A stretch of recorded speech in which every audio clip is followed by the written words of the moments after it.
नमस्कार दोस्तों, मैं नरेंद्र आपका एनके अकेडमी में स्वागत करता हूँ। अपन कर रहे थे डीएफसीसीएल का पेपर। तो अपना पेपर रहेगा 3.1। पेपर सेट नंबर है 3.1, यानी तीसरा अपन पेपर सेट कर चुके हैं। तो नेक्स्ट तीसरे के 30 क्वेश्चन कर चुके हैं, उसके आगे से देखेंगे अपन। नेक्स्ट अपना क्वेश्चन नंबर रहेगा क्वेश्चन नंबर 31। उच्च आवर्ती स्विचिंग एप्लीकेशन के लिए कौन सा सबसे उपयुक्त बिजली उपकरण है, यानी हाई फ्रिक्वेंसी के लिए स्विचिंग एप्लीकेशन के लिए कौन सा ऐसा उपकरण है, बिजली उपकरण है जो कि सबसे ज्यादा काम में लिया जाता है। तो वो है आपका पावर मोस्फेट है, जो कि सबसे ज्यादा उच्च आवृत्ति के लिए अपने को काम में लिया जाता है। वो सेमीकंडक्टर है आपका पावर मोस्फेट। नेक्स्ट क्वेश्चन है अपना क्वेश्चन नंबर 32। एक सिलिकॉन नियंत्रण यानी सिलिकॉन कंट्रोल रेक्टिफायर के फॉरवर्ड अवरोध क्षेत्र में एससीआर होता है। तो एससीआर यानी सिलिकॉन कंट्रोल रेक्टिफायर होता है, वो फॉरवर्ड कंडीशन के अंदर जब अवरोध क्षेत्र होता है तो उसके अंदर कौन सी अवस्था में कार्य करता है। जैसे कि मैंने आपको बताया था, तो यहाँ पे इसकी फॉरवर्ड अवस्था होती है। तो ये फॉरवर्ड ब्लॉकिंग मोड है। इसमें ये आपका एससीआर है, कौन सी कंडीशन में कार्य करता है, ये आपका ऑफ स्टेट में कार्य करता है, यानी बंद बंद अवस्था के अंदर कार्य करता है, यानी ऑफ स्टेट के अंदर कार्य करता है। फिर आपको एक सिंबल दिखाया गया है और सिंबल बताना है कि ये सिंबल किसका है। तो ये आपका सिंबल है, वो है आपका एससीएस यानी सिलिकॉन कंट्रोल स्विच है। एससीएस का ये है आपका सिंबल है। फिर अपना नेक्स्ट क्वेश्चन है क्वेश्चन नंबर 34। चॉपर का ड्यूटी साइकिल होता है। तो चॉपर का ड्यूटी साइकिल मैंने आपको समझा रखा है, एससीएस भी आपको मैंने डिटेल से पढ़ा रखा है अपनी डीएफसीसी की प्लेलिस्ट में। चॉपर का ड्यूटी साइकिल बताना है तो वो ड्यूटी साइकिल होता है एल्फा बराबर होता है टी ऑन बटे T on plus T of, यानी ये होता है आपका एल्फा, यानी चॉपर का ड्यूटी साइकिल होता है, जो ये भी मैंने आपको अच्छे से पढ़ा रखा है, जो कि होता है टी ऑन अपॉन टी बटे T on plus T of.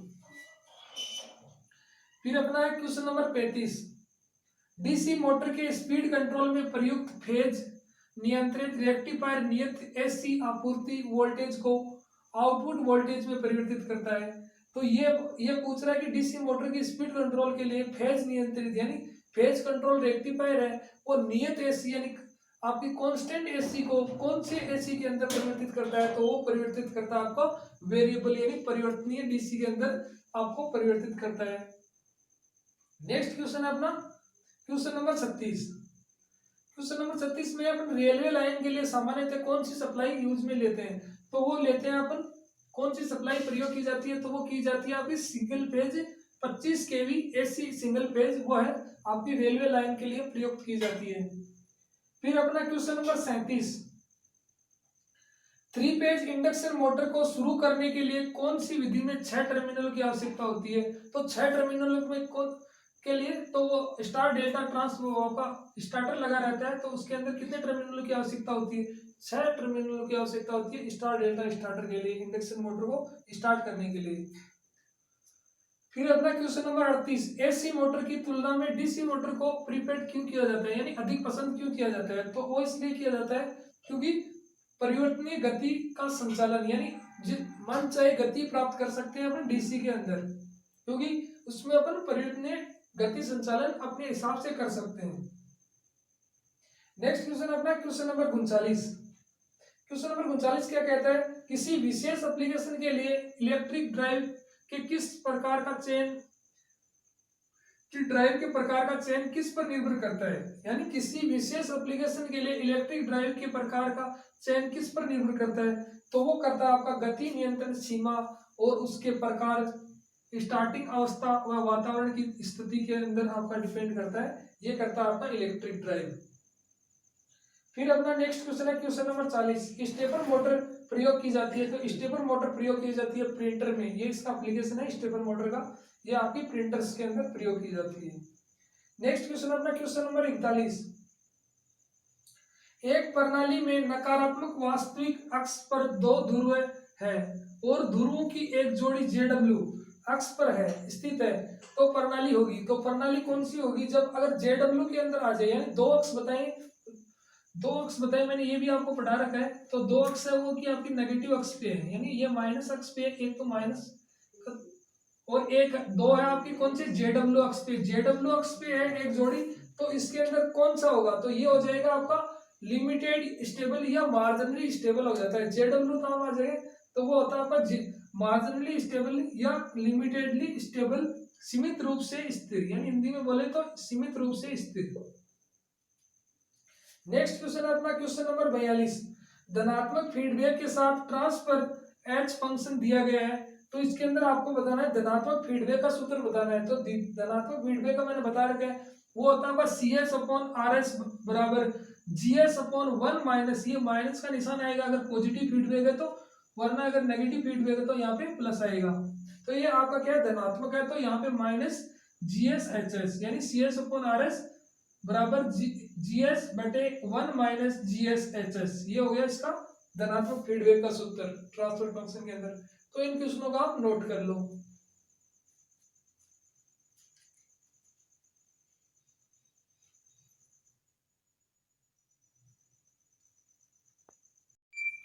अब रहेगा अपना क्वेश्चन नंबर 43 देखते हैं क्वेश्चन नंबर क्या है। ओपन लूप सिस्टम के उदाहरण है, ओपन लूप सिस्टम का कौन कौन से उदाहरण है देखते हैं। Bread toaster open loop system का उदाहरण है। साधारण वॉशिंग मशीन, जो कि हमने पढ़ रखा है कि साधारण वॉशिंग मशीन कौन, ये ओपन लूप सिस्टम का उदाहरण है। सीलिंग फैन, ये आपके ओपन लूप सिस्टम का एग्जाम्पल है। नेक्स्ट क्वेश्चन अपना क्वेश्चन नंबर 44।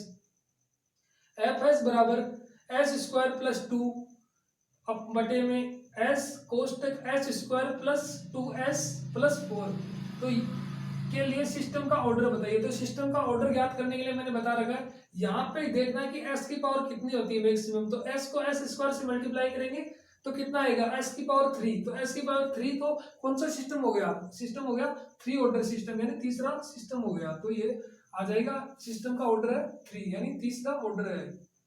अपना question number 45। System S square plus S cube plus S square plus 6s plus 3 बराबर 0 है, तो सिस्टम होगा, सिस्टम क्या होगा, सिस्टम स्टेबल होगा या अनस्टेबल, ये बताना है। तो सिस्टम होगा स्टेबल। स्टेबल किस प्रकार से होगा, मैंने राउथ ऑर्डरिंग क्राइटेरिया बता रखा है, इसके अंदर अपन निकालते हैं S3 S cube S square S plus और आपका एस, ऐसे लिखते हैं ना, पहले एस क्यूब लिखते हैं, फिर एस स्क्वायर लिखते हैं, फिर S1 लिखते हैं, फिर S0 लिखते हैं। तो इसके अंदर अपन वैल्यू लिखेंगे, तो जिसमें अगर पहले कॉलम में अगर पॉजिटिव संख्या आती है तो सिस्टम स्टेबल होगा, वरना आपका सिस्टम अनस्टेबल होगा। तो सारे में आपका पॉजिटिव आ रहा है तो ये सिस्टम आपका स्टेबल होगा। नेक्स्ट क्वेश्चन अपना क्वेश्चन नंबर 46।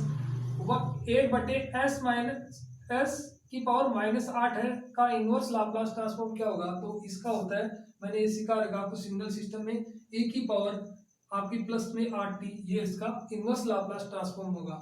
नेक्स्ट क्वेश्चन अपना question number 47। Close loop gain बताइए। तो क्लोज लूप गेन बताना है, ये आपको डायग्राम दिखाया गया इसका, तो इसका होता है फॉर्मूला होता है GS upon 1 plus GSHS।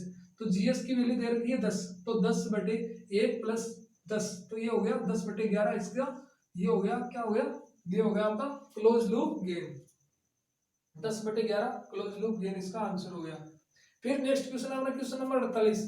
dx upon dt dxt upon dt का लाप्लास ट्रांसफॉर्म क्या होगा, तो लाप्लास ट्रांसफॉर्म ज्ञात करने के लिए मैंने बता रखा है d अपॉन dt का तो हो जाता है s, और x का हो जाता है x एज इट इज, और t का हो जाता है s, तो x s ये हो गया इसका लाप्लास रूपांतरण।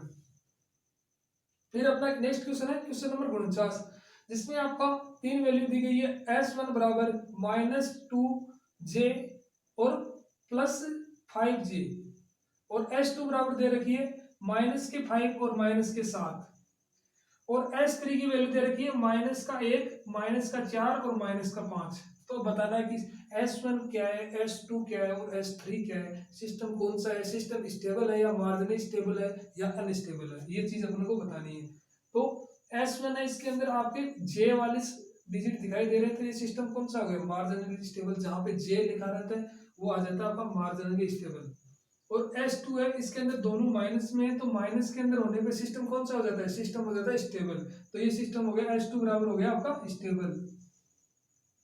और अगर एक भी आपको प्लस का निशान दिखाई दे दे, यानी प्लस की डिजिट आ जाए, तो वो सिस्टम हो जाता है आपका अनस्टेबल। तो S3 बराबर आ गया आपका अनस्टेबल। नेक्स्ट क्वेश्चन अपना क्वेश्चन नंबर 50। ये डायग्राम दिया गया आर ए लगा है और इसके अंदर अपन को फॉरवर्ड पाथ बताने की कितने हैं। ये आपका फॉरवर्ड पाथ एक तो हो गया यहाँ से इनपुट से आउटपुट की तरफ जाने का रास्ता, एक हो गया यहाँ से जाकर के ये नीचे की साइड से जाकर, तो कितने रास्ता हो गए, एक और दो। तो ये फॉरवर्ड पाथ इसके अंदर आपके हो गए दो फॉरवर्ड पाथ हो गए। कितने फॉरवर्ड पाथ हो गए, दो इसका राइट आंसर हो जाएगा। नेक्स्ट क्वेश्चन अब क्वेश्चन नंबर 51, वाई एन बराबर एक्स एन स्क्वायर है, ये कौन सा है, ये आपका नॉन कोजल सिस्टम है। कौन सा सिस्टम है, नॉन कोजल सिस्टम है। मैंने ये पढ़ा रखा अच्छे से, कोजल सिस्टम और नॉन कोजल सिस्टम। फिर नेक्स्ट क्वेश्चन है अपना क्वेश्चन नंबर 52, पीरियोडिक सिग्नल क्या है। पीरियोडिक सिग्नल ये है निश्चित आवर्ती पर खुद को दोहराने वाला संकेत जो कि एक समय अवधि के बाद में रिपीट होता हो, वो कौन सा सिस्टम कहलाता है, वो आपका पीरियोडिक सिस्टम कहलाता है। नेक्स्ट क्वेश्चन अपना अगला क्वेश्चन है क्वेश्चन नंबर 53, एक प्रणाली को डायनेमिक कहा जाता है यदि सिस्टम का आउटपुट निर्भर करता है, तो वो करता है आपका पुरानी यानी पास्ट इनपुट और भविष्य के यानी फ्यूचर के इनपुट पर निर्भर करता है, तो इसको डायनेमिक प्रणाली कहा जाता है। ये हो गया अपने क्वेश्चन नंबर 53, इसका स्क्रीनशॉट ले लो और इनको नोट कर लो, फिर देखेंगे आगे।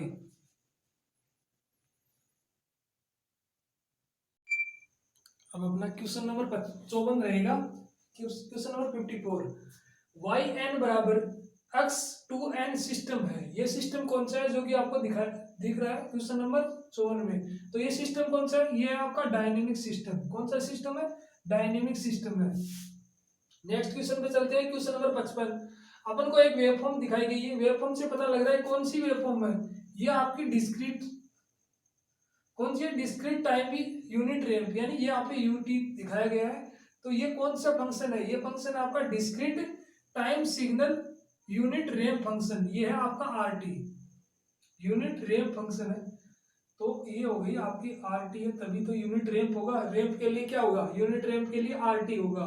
और ये आपको ये इस वेवफॉर्म दिखाई दे रही है, कौन सी वेवफॉर्म है कि मान कहाँ कहाँ कहीं कहीं छोड़ के मिल रहा है, तो ये कौन सा है, डिस्क्रीट, मैंने ये पढ़ा रखा आपको, तो ये आपका है discrete times unit ramp function. Next question अपना question number 56, continuous time signal की ऊर्जा। कंटिन्यूस टाइम सिग्नल की ऊर्जा हमने ये सारे फॉर्मूले लिख चुके हैं। ई बराबर होता है ये समेशन प्लस के इंफिनिटी तो माइनस के इंफिनिटी लिमिट, और ये आपकी मैग्नीट्यूड एक्स ऑफ टी का स्क्वायर dt, ये हो गया आपका कंटिन्यूस टाइम सिग्नल की ऊर्जा। नेक्स्ट क्वेश्चन आता है question number 57, x of T बराबर यू कोष्टक t+2 की वेवफॉर्म, तो 2+2 की वेवफॉर्म क्या होगी, t+2 की, तो t+2 की ये प्लस में है तो इधर में माइनस की तरफ से वेवफॉर्म आ जाएगी, तो ये वेवफॉर्म बनेगी इस प्रकार से जो आपको दिखाई दे रही होगी, यहाँ पे ut लग जाएगा जो कि आपका ut, ये रहा u और t, तो ये आपका ut हो जाएगा, और यहाँ पे प्लस है, ये प्लस के अंदर वैल्यू है, +2 है, तो यहाँ पे माइनस के अंदर आ जाएगा। जैसे कि आपका एक क्वेश्चन और है अपना, तो ये क्वेश्चन है इसका उल्टा, तो ये देखेंगे अगर वेवफॉर्म देख के अपन को मान लिखना हो तो मान लिख सकते हैं, अगर मान देख के वेवफॉर्म बनानी हो तो वेवफॉर्म बना सकते हैं। फिर अपना क्वेश्चन नंबर 58, पीरियोडिक सिग्नल और पावर सिग्नल, ये होते हैं आपके पीरियोडिक और power signal continuous time signal के होते हैं, तो मैंने ये आपको दिखा रखे हैं इस प्रकार की वेवफॉर्म हो, तो ये होती है आपकी पीरियोडिक और पावर सिग्नल की। फिर 59 नंबर का क्वेश्चन अपना 59 का, एक्स ऑफ टी एक्स कोष्टक t-5, यानी t-5 है तो प्लस की साइड में आ गया, ये इनपुट है, इनपुट में अपन को ये दिया, आउटपुट में अपन को क्या मिलेगा, ये +5। अगर आपने यहाँ पे +5 होते हैं तो इधर में आते हैं, ये माइनस में आते हैं, अगर ये माइनस का है तो यहाँ पे आएगा प्लस के, ये प्लस का y ऑफ टी आउटपुट की साइड में आ जाएगा। फिर अपना लास्ट क्वेश्चन है क्वेश्चन नंबर 60 यानी 60, y ऑफ टी बराबर d of T d/t RT, यानी रैंप का यूनिट रैंप के साथ में ये रिलेशन है, ये आपको ध्यान में रखना है, ये सीधा क्वेश्चन बनता है, इसको याद रखना है। यूनिट रैंप का आपका यूनिट स्टेप का यूनिट रैंप के साथ में क्या रिलेशन है, तो ये रिलेशन है। और एक रिलेशन आपका डेल टी बराबर d/t ut, ये आपका ये रिलेशन है, तो ये दो रिलेशन है, ये आपको एजीटीज ध्यान में रखने, ये क्वेश्चन आपके बहुत बार एजीटीज खूब आते हैं, तो ये ध्यान में रखना, इसका स्क्रीनशॉट ले लो और इनको नोट कर लो। तो ये अपने 60 क्वेश्चन कंप्लीट हो गए, पेपर सेट अपना 3 पेपर सेट अपने कंप्लीट हो गए डीएफसीसीएल जूनियर एग्जीक्यूटिव की, तो इसको नोट कर लो। तो थैंक यू दोस्तों, अगर वीडियो अच्छा लगे तो लाइक एंड शेयर जरूर करें, कमेंट करके जरूर बताएं कि आपको क्वेश्चन वगैरह कैसे लग रहे हैं।